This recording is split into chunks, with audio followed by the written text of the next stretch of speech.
somebody has been a victim of a certain crime by a certain race, they're going to tend to be more, suspicious of somebody of that same race, even though that person, may, is a, normal, upstanding citizen. It depends on, backgrounds and experiences and so forth. So, unfortunately, I do think that at times, minorities can be treated differently than whites.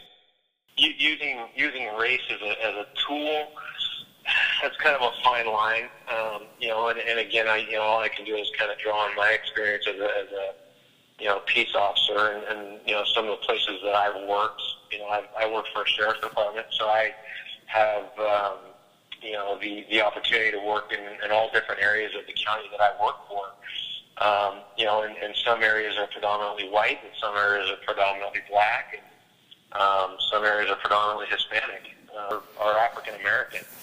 And when you see a white person walking through or driving through that neighborhood, where it's known that there's a lot of drugs and so forth are being sold and bought, and that person doesn't belong. There's only a handful of reasons as to why that person may be in that neighborhood.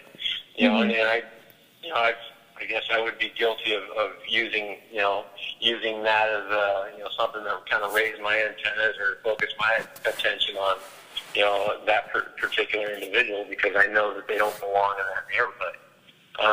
Now, would that give me a reason to stop their car and talk to them? No, you can't do that. The law is pretty specific about it.